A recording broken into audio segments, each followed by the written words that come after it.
Okay, it's gonna do a quick video, something that happened recently today.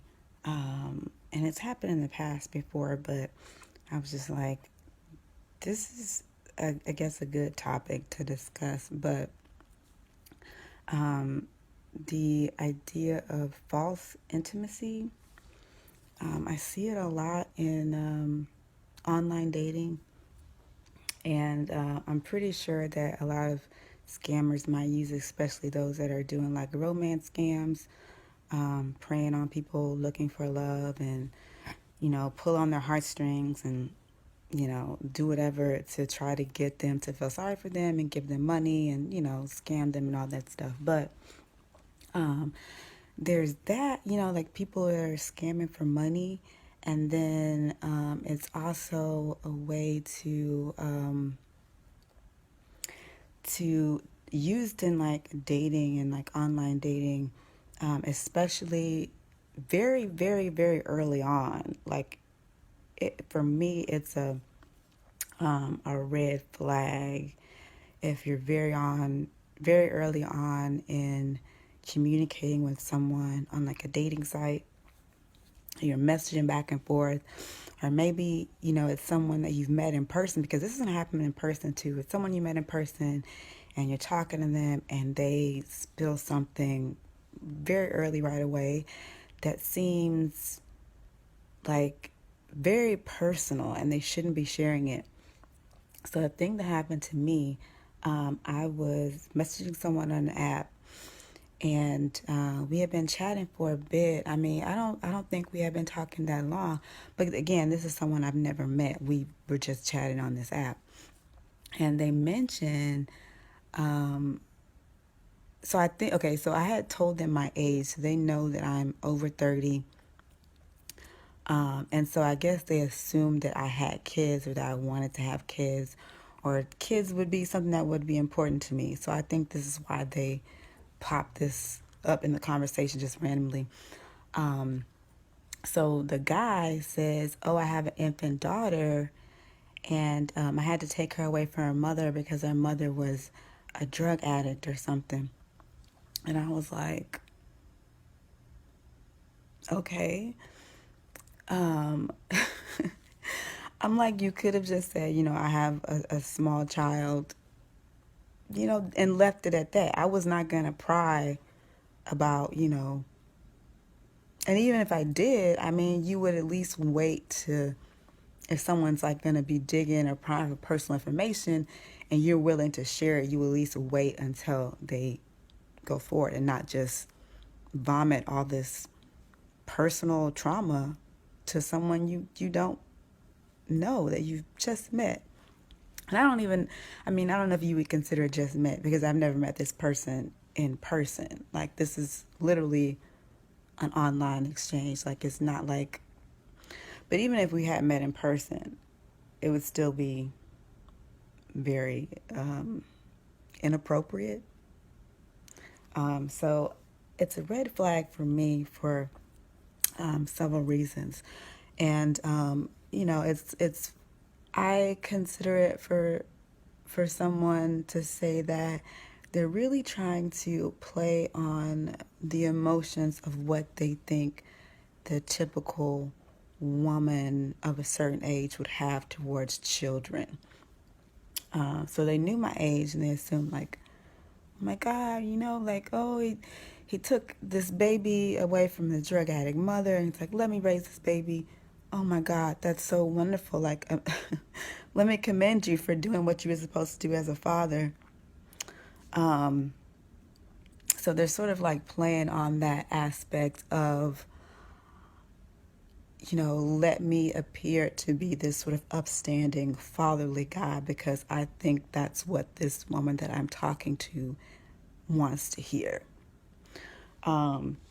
So there's that sort of aspect that's kind of come from a place of manipulation, of trying to sort of pull on your heartstrings to sort of make himself appear a certain way, a positive way, when he's not really doing anything above and beyond. Because if this is true that he has this baby That's what you're supposed to do. You're the father. The baby didn't make itself. Um, but it's this idea of that he's doing something that's commendable, and so this is something that you should see as a plus for him. Sort of make himself more appealing as a potential partner. So there's that manipulation aspect. And then there's more of it being manipulation. So it's that aspect of becoming more appealing to the person who he's interacting with to make him sort of seem like he's doing something really good. He's a good person, he has a good heart. And then there's also the aspect of so the idea with false intimacy is sharing sort of intimate details about your life early on, and usually too early, to try to get people to bond with you, to sympathize with you, to sort of garner some type of emotion or feeling from the person that they're interacting with, in a way that sort of speeds up the relationship they're hoping to get with this person. So if you have this sense of intimacy early on, and it's this false sense of intimacy because this vulnerability you haven't earned from this person because you barely know them, you haven't had a chance to trust them yet, or learn how to trust them, or you don't really have had a chance to see what kind of person this actually is. And so the idea of this false intimacy is that they're sort of creating this intimacy that doesn't actually exist. And they're doing it for the big reason, I feel, is manipulation. So there's the idea of trying to, it comes from the angle of, oh, maybe they're trying to make themselves look like a good person. They're doing something sort of going above and beyond, you know. And then there's also this aspect of garnering sympathy, sort of victimhood. And again, that sort of plays on the trope of what they think a woman feels and is going to care about. So a lot of women, and I've fallen victim to this myself, but the idea of even not being a mother, but sort of having this nurturing aspect, and that probably goes to my childhood, my background, of wanting to help people or wanting to save people or fix people, wanting to sort of be there for someone else the way I wish someone was there for me in my time of need. And so there is something that I think that the other person recognizes in you as a person that has these qualities. And sometimes it'll come from simply the act of engaging with them, because if they know themselves really well, they may have already realized, or they're self-aware enough that they're probably not dateable, that they have issues, that they know that a large percentage of the population wouldn't want to interact with them if they knew these things about them. So the act of actually engaging and giving this person a chance kind of signifies to them, hey, this is someone that that sort of my brokenness is going to appeal to.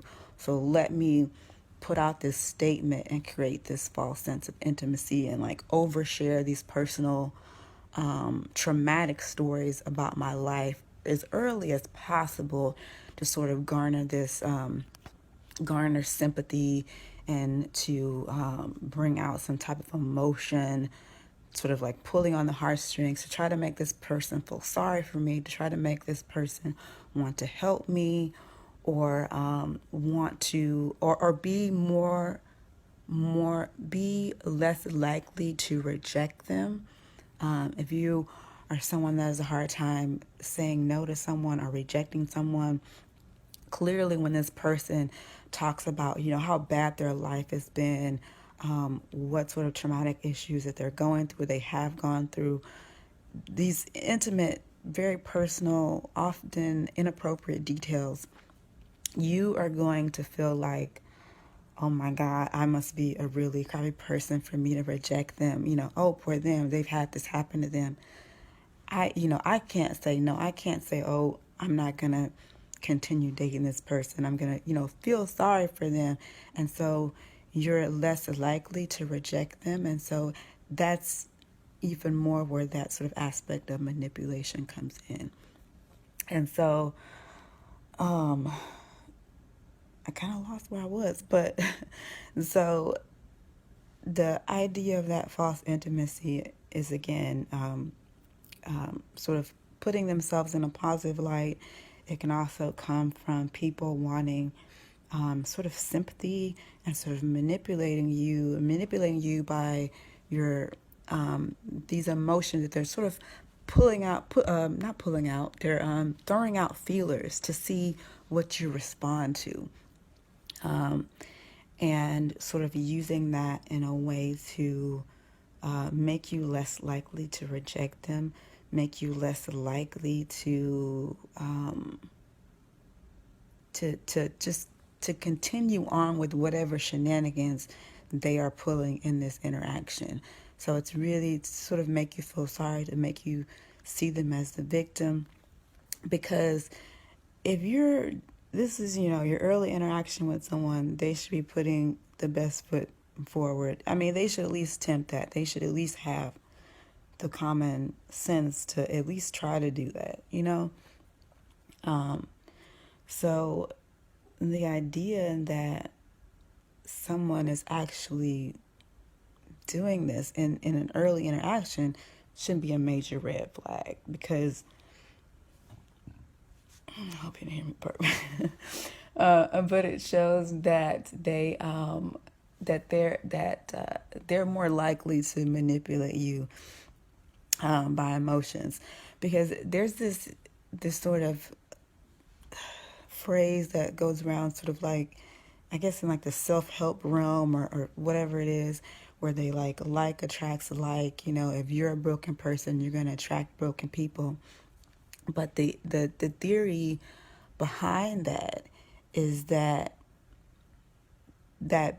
people, everyone does this. And I'm sure everyone, a lot of people have this happen in real life interactions, but you come across someone and they seem very familiar, or there is something about them or something said they did that you recognize in them, that you recognize something in them, that you notice in them, that you recognize in yourself.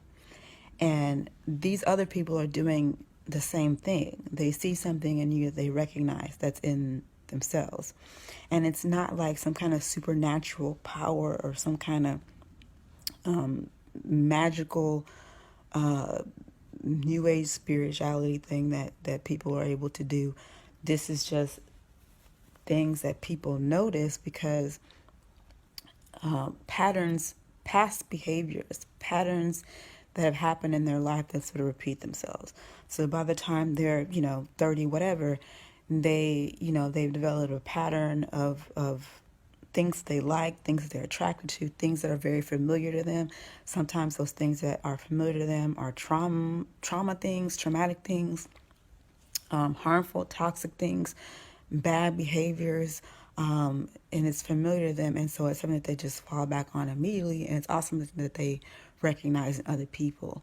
So it can be something as simply as engaging. And this is something you may not even know initially early on. This is something that they know about themselves, and I mentioned this earlier, but simply engaging with them, being receptive to certain things they say or certain things that they do when people in the past just didn't. So simply engaging with certain kinds of people is a green light for them, like, hey, this person is receptive for what I'm doing. And then each time they do something, each time they do a certain behavior that's kind of weird or off or inappropriate, the more positively you respond, that gives them feedback that, hey, this person is going to is receptive of whatever kind of BS, whatever I'm throwing out there. And so if you are not picking up or noticing these red flags early on, they're noticing that you're not noticing, they're noticing that you are not responding negatively to these red flags. So that's like a green light for them. If this person is she is ready for whatever, she's on board with whatever I'm going, because clearly she's not running away or negatively responding to my oversharing traumatic details, you know. So that's sort of that kind of thing where people are talking about like attracts like. I've never really heard anyone really explain what that means.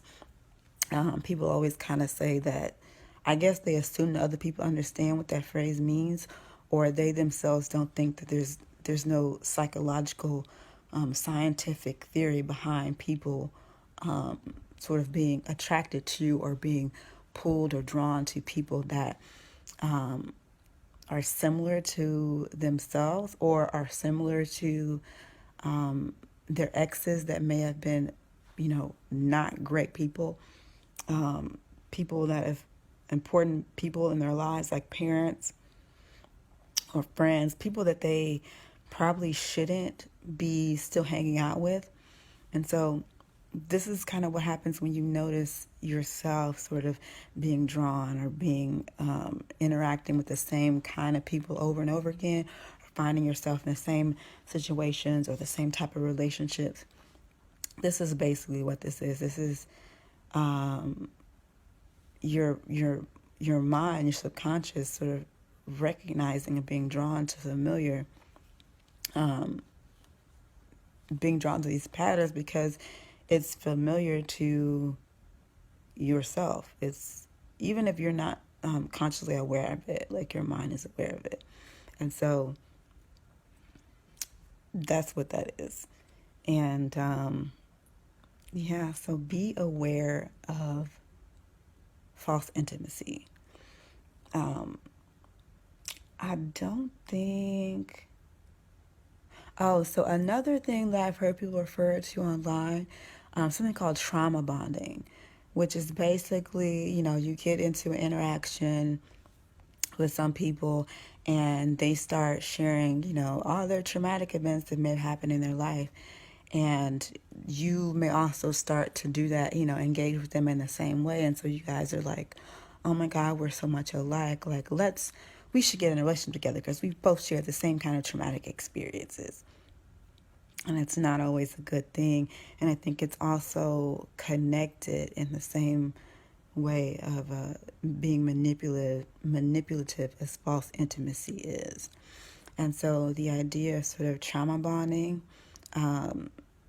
that's something, it's intimate to share this vulnerable part of yourself that was very painful and traumatic with someone. And if you're doing that really, really early on, if you're doing that as a woman that's dating, because I'm going to share this in my dating group, but if you're doing that as a woman when you're dating, that can come off as a red flag to other people. It should come off as like, you shouldn't be trauma bonding first dates, first time interacting, going back and forth, text messaging. You shouldn't be doing that. Like, they're not your therapist. You should not be doing that.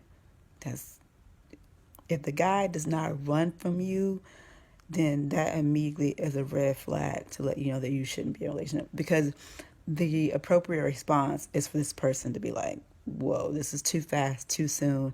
I don't even know you. Why are you sharing these details with me? It should be for that person to be like, I'm going to disengage. I'm out.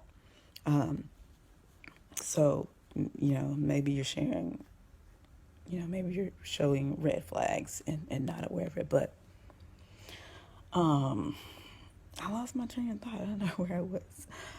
But yeah, trauma bonding is in line with creating false intimacy. It's the same way of sort of pulling on the heartstrings and trying to garner sympathy, even if you're not subconsciously meaning to. I still feel like it's a ploy for manipulation, that you want people to feel a certain way about you or a way about what happened. And I think that it's too soon to try to build these sort of feelings or build this exchange with someone in, early on in a relationship. Like, that's not appropriate. Like, I don't know. I don't think people should be doing that.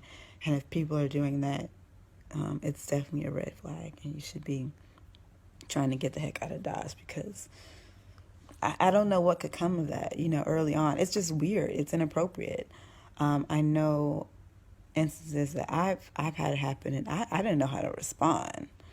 I did immediately leave right away, but I was like mentally checking out. I was making a note like, okay, this is not, this is not right. At the time, I don't think I knew what it was called, like in the moment, but I was like, this is like weird. That people that, this person that I'm talking to is doing this. Like, why are you telling me this? And so it comes off in not just trauma, when people are like oversharing about trauma, but it could be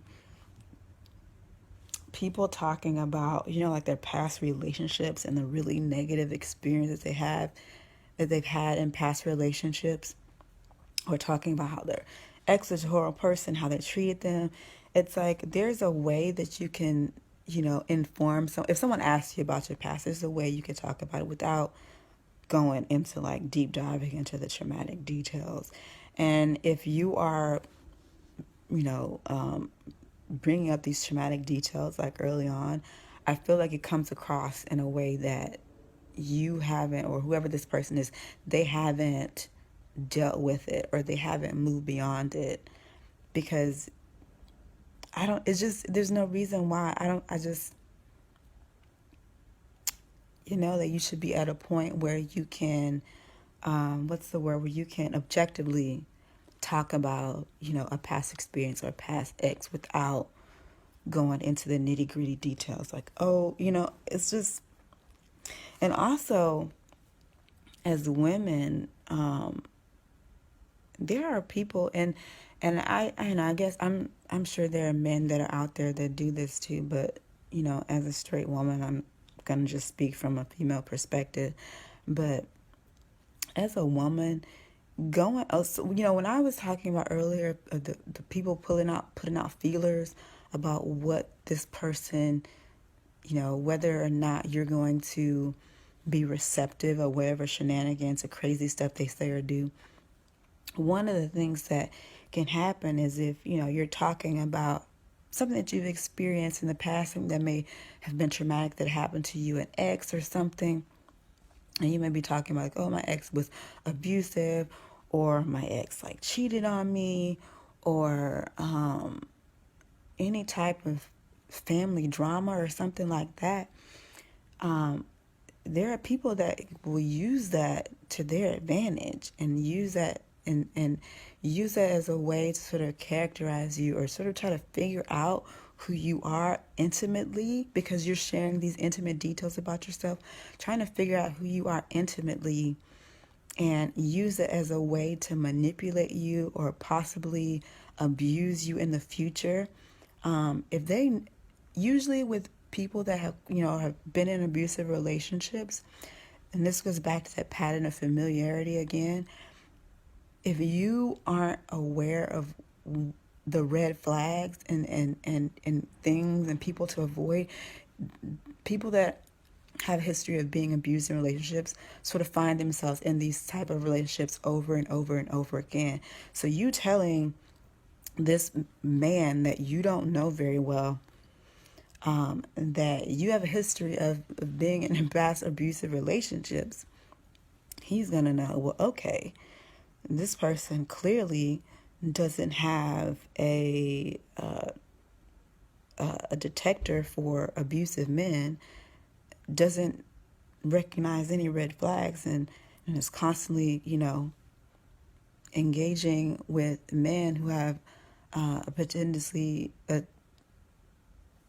who have the potential to be abusive. So let me just get started with this cycle of abuse.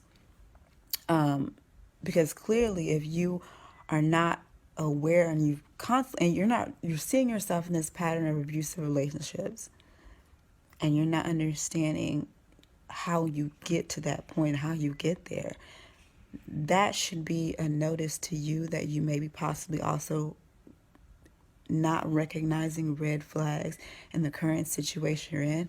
And so already just opening the floodgates on your past trauma, past history, is just giving this person all these details, these intimate details they need to know about you in order to victimize you again. Or to is a signifier to them, this person has a history of being a victim, and they are probably going to have difficulty getting out of the relationship.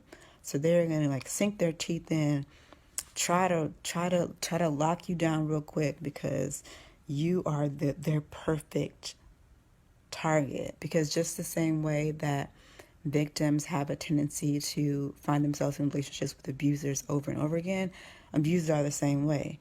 They are going to seek out people that where victimhood and abuse is familiar to them. And so if you are at a point in your life where you, I guess, are not self-aware enough to recognize red flags to sort of prevent you from getting into an abusive relationship, then or you recognize like you're wondering like, hey, I keep finding myself in these abusive relationships over and over again. There are precursors, there are warnings, there are red flags. And so the fact that you're seeing this pattern should be, hopefully, is a light bulb moment. And if not, hopefully this video is that you need to stop. Just stop. No relationships with whatever your sexual orientation is. No relationships until you are at least able to sit down and recognize or point out past red flags from your past relationships. So there's a phrase that the best predictor of future behavior is past behavior. So I mean, you don't really need like any new case studies. Just look back on your past relationships. We all have these moments in ourselves where we feel that something is off, or you feel something is wrong, and you ignore it. And then if you look back at your past, those things, that first instinct of something that was off or that felt wrong or you felt unsafe, those are the moments of the first indication that something is wrong, either wrong with the situation or wrong with the person that you're interacting with. And those are going to be your key to recognizing the red flags, the warning signs. Because a lot of times with abusive relationships, there are red flags all along the way, and we choose to ignore them either because we're in denial or we are just ignorant. We just don't know that these are warning signs because we probably come from, grew up in an environment where this was normal for us. So when we get into relationships, it's perfectly normal that the person that we're with is behaving this way because that's how the environment was growing up. So your whole normalcy meter is probably, it could be thrown off. So there are lots of reasons why we may not recognize warning signs or red flags in people or situations. But false intimacy is a big one. And these guys on these dating apps or any type of social media where you interact with someone before you actually meet them in person, they're doing this big time. They are like sharing trauma. They are, talking about their infant baby that they got and how they rescued the baby from their drug addict mother. Like they're pulling all the stops. But don't forget, just because people will give online dating a bad rap, but the people that are doing online dating are the same people that you're meeting in real life at the grocery store, at the club, at the church, at the meetup, at the gym, wherever you meet people nowadays. I mean, COVID, but still, they're the same people. They're just in a different platform. They're just online and not offline. So don't think just because you're not online dating that it's going to be even safer. Because people are doing this in real life. And it's not just romantic situations. You may have coworkers.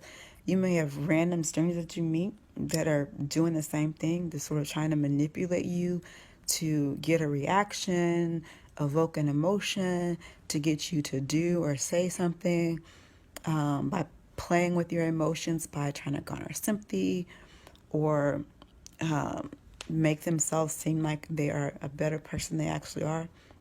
It's all about manipulation and creating these false connections, these false bonds with people, because I don't think you can properly create an intimate relationship without meeting someone in person. And this is not talking about sexual or having sex or anything like that, but there's a certain chemistry, there's a certain give and take of feedback that you can have with someone in person that you can't have over text message, over video chat, over voice on the telephone. Like, you just can't. So it's like, it's intimacy is like it's got to be like a full range of, like, you can't just have a virtual relationship. And I don't know, I just don't think it's possible. Like, I just don't. Like, I don't know. It's just I don't think it's possible. Definitely for safety, I don't think you should be trying to do that with someone you've never met in person, because that just screams catfish and scammer. So I mean, maybe if you don't agree that it's not possible to build a relationship build intimacy without meeting someone in person, at least be like, for safety reasons, do not try to rush and sort of creating bond and intimacy with someone that you've never met in person, because anybody can be anybody they want to be online. You can steal someone's pictures. You can create a whole fake persona if you're just chatting. I mean, if you have voice and never see someone's actual face and never see them in motion, you have no idea what they actually look like. And, you've been basing your physical